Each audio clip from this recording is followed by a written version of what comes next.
نحمده ونصلي على رسوله الكريم أما بعد قال النبي صلى الله عليه وسلم العلم وسيلة لكل فضيلة كما قال آقائے مدنی جناب محمد رسول اللہ صلی اللہ علیہ وسلم نے فرمایا کہ علم وسیلہ ہے تمام فضائل حاصل کرنے کا، علم ذریعہ اور علم سے مراد یہاں پر علم دین ہے اور دیگر علوم اصلیہ بھی ہے۔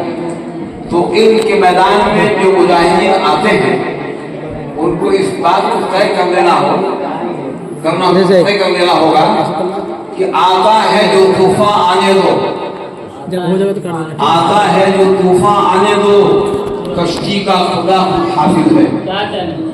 اور علامہ اقبال نے کہا ہے نہیں تیرا نشیمن قصر سلطانی کے گنبد پر، نہیں تیرا نشیمن قصر سلطانی کے گنبد پر، تو شاہین ہے بسیرا کر پہاڑوں کے چٹانوں۔ میرے بھائیوں، میرے علماء کرام اور حضرت محبوب بھائی، آپ حضرات جو مجاہدہ کر رہے ہیں یہ آپ کا مجاہدہ تو بہت اعلیٰ ہے، لیکن ہمارے مجاہدے میں اتنی کمی ہے کہ ہم ہزاروں سال پیچھے ہیں۔ اسی لیے علامہ اقبال نے لکھا ہے ہزاروں سال نرگس اپنی بے نوری پہ روتی ہے، ہزاروں سال نرگس اپنی بے نوری پہ روتی ہے، بڑی مشکل سے ہوتا ہے چمن میں دید اور پیدا۔ یہ پیرا کی سرزمین کیا ہے؟ میں اس پیرا کی سرزمین سے آج سے نہیں 1970 سے واقف ہوں۔ 1970 میں مدرسہ انوار الاسلام کا میں معلم تھا، قرآن پڑھاتا تھا، قاری قرآن، تو وہاں میں پیدل آتا تھا جماعت لے کر گیا، اور اس وقت کے حالات کیا تھے کہ مسلمانوں کے حالات اتنے خستہ تھے کہ اگر آپ ان کے گھر میں آتے تو آپ کی مہمان نوازی بھی نہیں ہوتی۔ بعض لوگ کہتے ہیں جو ہمارے گریڈ علاقے کے ماسٹر قرآن تھے، ہم اسکول میں ماسٹر تھے، وہ کہتے تھے کہ اگر پیرا کا نام لے لیا تو کھانا نہیں ملے گا، اتنا منحوس سمجھا جاتا تھا۔ خیر، اللہ تعالیٰ نے اس سرزمین کو دین سے آباد کیا، اخلاق سے آباد کیا، قرآن سے آباد کیا، تو آج آپ کو ہر گلی میں ناشتہ اور کھانا مل جائے گا، چائے بھی مل جائے گا، بلکہ میرا تو یہاں سب دیکھنے ہو گیا، میرے لیے جنت بڑھ گئی۔ اور یہ مفتی صاحب کا ہی کرم ہے کہ مفتی صاحب نے اپنے بھائی ہمارے حضرت حافظ صاحب کی بچی سے ہمارے لڑکے کا نکاح کرا دیا، جو بچی عالمہ اسی مدرسے سے نکلی۔ اور میں اس مدرسے میں آیا تھا، مفتی صاحب نے بلایا تھا امتحان کے لیے، تو امتحان دینے کے لیے آیا تو وہی امتحان میں پھنس گیا۔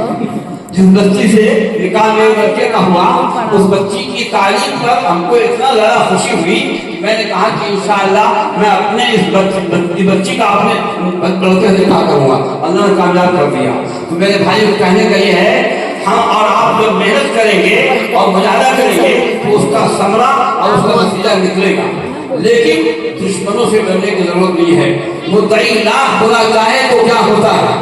مدعی لاکھ ہونا چاہے تو کیا ہوتا ہے؟ وہی ہوتا ہے جو منظور خدا ہوتا ہے۔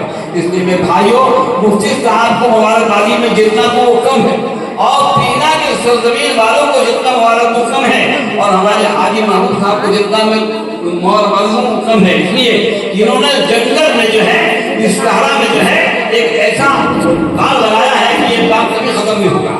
ہمارے استاد کا ایک شعر ہے، وہ کہتے تھے کوئی تکبیر تمنا بشر ہو نہ سکی، کوئی تکبیر تمنا بشر ہو نہ سکی، ایک نکلی تو ہزاروں نے جگہ دی اختر۔ میں جب آ رہا تھا راستے میں تو حضرت قاری طیب صاحب رحمۃ اللہ علیہ کے نام دل میں آ رہا تھا۔ قاری طیب صاحب رحمۃ اللہ علیہ کو نوجوانی کے عالم میں دارالعلوم دیوبند کا موضوع بنا دیا، تو ہمارے علی گڑھ میں مسلم یونیورسٹی علی گڑھ میں ہنگامہ ہو گیا، ارے اتنا نوجوان چھوکرا کو موضوع بنا دیا، کیا کریں گے؟ تو وہاں کے لوگوں نے ان کو بلایا جلسے کے پروگرام میں، سیرت النبی کے جلسے کے لیے، اور اسٹیج پر حضرت پہنچے تو حضرت کو ایک موقع دے دیا۔ کیا موقع دیا؟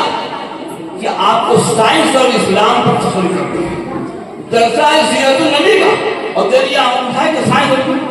تو حضرت قاری طیب صاحب کو اللہ علیہ صلاحیت دی تھی، حکیم الاسلام حضرت مولانا قاری طیب صاحب کو علیہ 3.5 گھنٹہ تک کیا سائنس اور اسلام پر، ان کی کتاب چھپ گئی، ابھی بھی اس کی نصاب میں داخل ہے علی گڑھ کے اندر۔ تو میرے بھائیوں، صلاحیت اور قابلیت کا معاملہ جو ہے وہ اللہ کی طرف سے ہوتا ہے. ہمیں اور آپ کو محنت کرنی ہے. اگر محنت کریں گے تو شیطان بھی بھاگ جائے گا اور شیطان کا بال بھی بھاگ جائے گا. یہاں کے لوگوں کو اللہ تعالیٰ ہدایت دے. میں تمام لوگوں کو دعا کرتا ہوں اللہ اس ہدایت کو شاہ جہاں لگائے.